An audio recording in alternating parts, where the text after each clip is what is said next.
कोणत्याही ट्रिकचा वापर न करता अगदी सोप्या पद्धतीने बिस्किटांपेक्षा खुसखुशीत नानकटाईसारखी जिभेवर ठेवताच विरघळणारी भरपूर सारे लेयर्स असलेली 1 किलोच्या प्रमाणात मैद्याच्या पिठाची शंकरपाळीची रेसिपी बघणार आहोत। तर इथे बघू शकता किती सारे लेयर्स आले आहेत। तर भरपूर सारे लेयर्स येण्यासाठी इथे खूप छान पद्धतीने आणि खूप सोप्या पद्धतीने पीठ कसे मळावे सांगितले आहे। तर व्हिडिओ कुठेही स्किप न करता पहा आणि रेसिपी सोलापूरमध्ये आपल्या सर्वांचं स्वागत। चला तर मग वेळ न घालवता रेसिपीला सुरुवात करूया। इथे मी एक वाटीचं मेजरमेंट घेतलं आहे, हवं तर तुम्ही कपाचं सुद्धा घेऊ शकता। तर इथे गच्च वाटी भरून असं दाबून मी मैद्याचं पीठ घेतलं आहे। तर इथे बघू शकता अशा पद्धतीने आपल्याला वाटी भरून गच्च असं मैद्याचं पीठ घ्यायचं आहे। हे मैद्याचं पीठ मी चाळून घेतलं आहे। तर इथे साधारण आपल्याला गच्च असे वाटी भरून साधारण आपल्याला 5 वाटी पीठ घ्यायचं आहे, म्हणजे 1 किलोचं प्रमाण बरोबर होतं। तर तुम्ही न घाबरता या पद्धतीने जर शंकरपाळ्या करचाल तर कितीही किलोच्या प्रमाणात केल्या तरी आपल्या या शंकरपाळ्या बिस्किटांपेक्षा जास्त खुसखुशीत होतात। म्हणून म्हणते मध्येच व्हिडिओ जरा सुद्धा स्किप न करता पहा। तर इथे 5 वाट्या मी मोजून मैदा घेतला आहे। तर आपण यासाठी साखर देखीलचं प्रमाण सांगणार आहे। तर इथे साखर मी ज्या वाटीने आपण मैद्याचं पीठ मोजून घेतलं होतं त्याच वाटीने देखील साखर मोजून घेत आहे। तर इथे 1.5 वाटी साखर घालून घेतली आहे। तर आज आपण पाण्यामध्ये पीठ न मळता दुधामध्ये पीठ मळून घेणार आहोत। तर 1 वाटी इथे दुधाचा वापर केला आहे।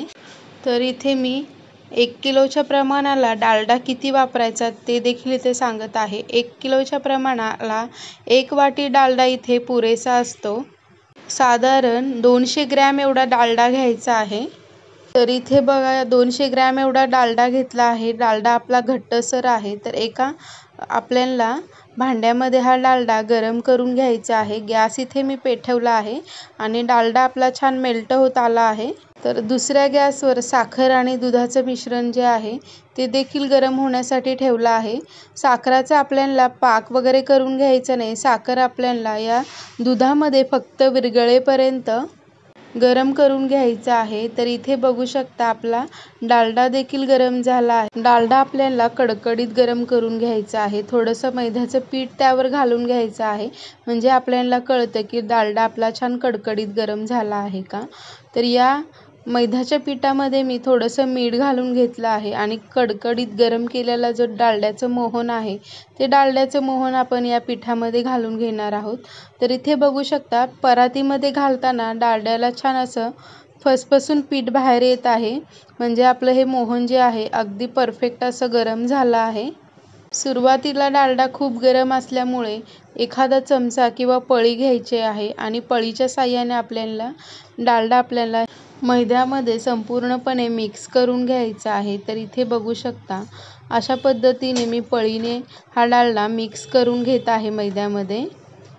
डालडा आपला सगळं मैद्यामध्ये मिक्स झाल्यानंतर त्यामध्ये आपल्याला कोमट असलेलं दुधाचं मिश्रण घालून घ्यायचं आहे, म्हणजे साखर आणि दुधाचं पण मिश्रण तयार करून घेतलं होतं ते अगदीच कोमट असं मिश्रण आहे। हे मिश्रण या आपल्या परातीमध्ये ओतून घ्यायचं आहे। जेवढं आपल्याला मिश्रण लागत आहे तेवढं आपल्याला पीठ मळण्यासाठी हे पाणी तयार करून घेतलेलं साखरेचं घालून घ्यायचं आहे।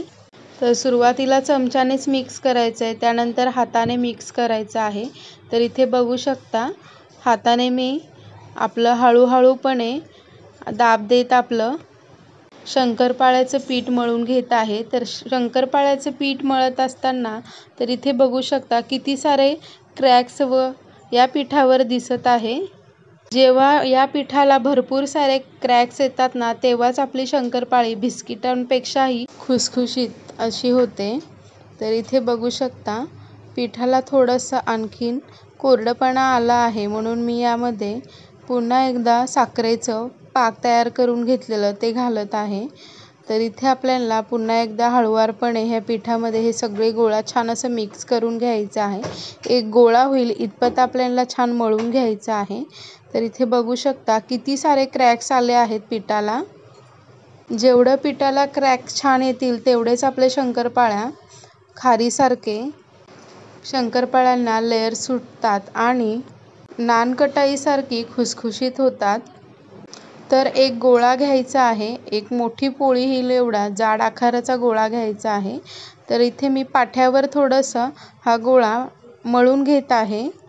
लाटण्याच्या साहाय्याने मध्यम आकाराचं इथे आपल्याला पोळी लाटून घ्यायची आहे. तर इथे बघू शकता लाटताना देखील तुम्हाला क्रॅक दिसत आहेत. अशा पद्धतीची जी शंकरपाळ्याच्या पिठाला जी क्रॅक येतात ना, तेव्हा आपले शंकरपाळे आहेत ना अगदी नानकटाईसारखे खुसखुशीत होतात. तर इथे पोळी आपली लाटून तयार झाली आहे. तर त्यावर आपण चौकोनीच्या आकाराचा शेप देत किंवा ट्रायंगल आकाराचा शेप देत तुम्ही शंकरपाळी कट करून घेऊ शकता. इथे मी ट्रायंगल आकाराने कट करत आहे शंकरपाळी. तर अशा पद्धतीने आपण सर्व शंकरपाळ्या तयार करून घेणार आहोत. शंकरपाळीच्या कडेचा जो भाग आहे तो असा क्रॅक आलेला दिसत आहे. तो भाग आपल्याला काढून घ्यायचा आहे आणि जितके आपले शंकरपाळ्या चांगल्या आहेत त्या आपण एका ताटावर काढून घेणार आहोत आणि तळण्यासाठी ही शंकरपाळी आपण तेलामध्ये तळून घेणार आहोत. तर इथे शंकरपाळीची जाडीसुद्धा मी तुम्हाला दाखवणार आहे.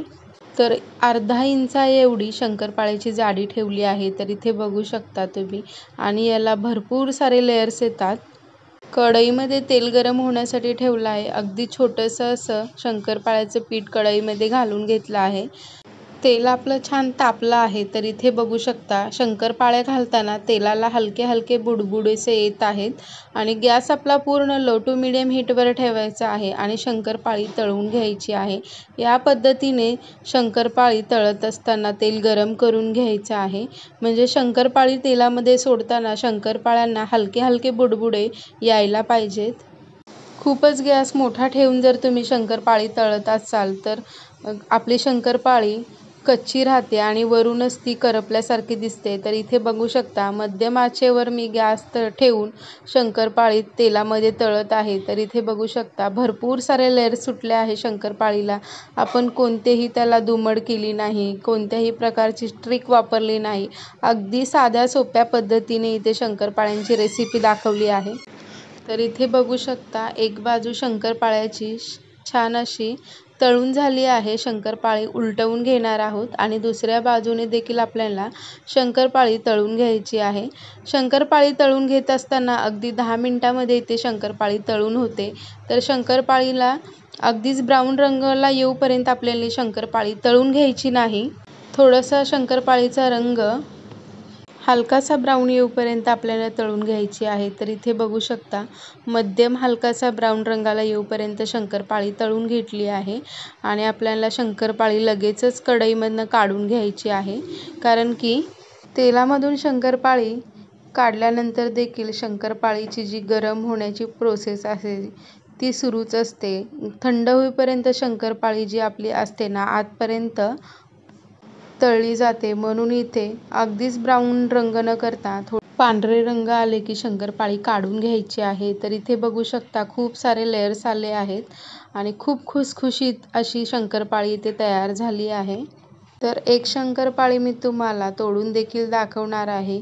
किती खुसखुशीत अशी शंकरपाळी झाली आहेत. एकूण एक शंकरपाळीला भरपूर सारे क्रॅक्स आले आहेत. नुसत्या मी हलक्या हाताने दाबले तरी देखील आपली शंकरपाळी हाताने लगेचच तुटत आहे. तर इथे बघू शकता किती सारे लेयर्स आले आहे. आतपर्यंत लेयर्स दिसत आहेत. अगदी खुसखुशीत अशी शंकरपाळी झाली आहे. तर या दिवाळीला माझ्या या पद्धतीने तुमच्या घरी देखील अशा पद्धतीची रेसिपी घरी नक्की ट्राय करा. व्हिडिओ आवडल्यास व्हिडिओला लाईक, शेअर आणि चॅनलला नक्की सबस्क्राईब करा.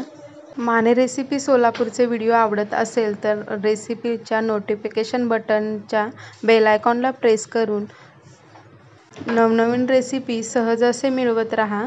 शंकरपाळीच्या रेसिपीचा व्हिडिओ आवडत असेल तर खूप जास्त लोकांपर्यंत नक्कीच शेअर करा.